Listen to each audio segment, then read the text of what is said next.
शहर की थाना नरसेना पुलिस ने अगस्त माह में हुई एक हत्या का खुलासा कर उसमें शामिल महिला व आरोपी को गिरफ्तार किया है। हत्या लिव इन रिलेशनशिप में रहने वाली महिला के कारण की गई। पहले मृतक उसके संपर्क में था, उसके बाद महिला किसी और व्यक्ति के संपर्क में आ गई, जिसके कारण दिनेश नामक व्यक्ति ने मृतक को रास्ते से हटाने के लिए बल कटी मारकर हत्या कर दी। पुलिस गिरफ्त में खड़े ये दोनों अभियुक्त एक जयपाल की हत्या के आरोपी हैं।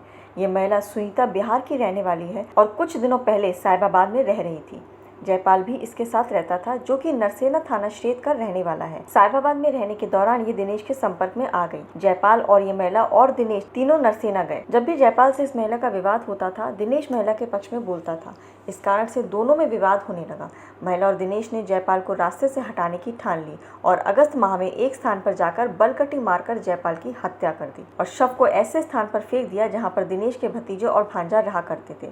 इसके पीछे मंशा ये थी दोनों को इस हत्याकांड में फंसा दिया जाए। पुलिस लगातार हत्याकांड के खुलासे के पीछे लग रही थी। मुखबिर की सूचना पर जब सारी कहानी का पता चला तो उन्होंने दिनेश को गिरफ्त में लेकर पूछताछ की और दिनेश ने सारी कहानी का खुलासा कर दिया। क्या कहना है दिनेश आरोपी का, सुनिए। ये करेक्टर लूज थे। हाँ।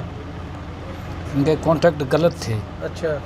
मेरे भांजे की घरवाली जो उसके साथ भी इनके कॉन्टैक्ट हो गए थे। हाँ। इस वजह से मुझे इनकी हत्या करनी पड़ी और इनके साथ मारपीट करते। क्या कहती है सुनीता आरोपी, देखिए। कोई मामला नहीं था भाई साहब। हाँ। वो हमारे साथ रहते थे। हाँ। उसको पथरी हो गए थे। अच्छा। पता ना, हम कंपनी चले गए थे। इनसे वो बोला है कि मेरा दवाई पिलाने ले चलो। हम कंपनी से आए ना, दवाई पिलाने वो चले गए। हाँ। काफ़ी मेहनत और तकनीकी हेल्प के बाद इस हत्याकांड का खुलासा हुआ है।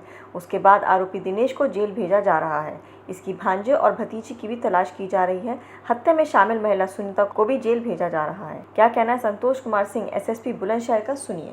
देखिए, 17 अगस्त 20 को एक अज्ञात व्यक्ति की हत्या नरसेना थाना क्षेत्र के पाली आनंदगढ़ी गांव में हुई थी, जहां मृतक का शव मिला था।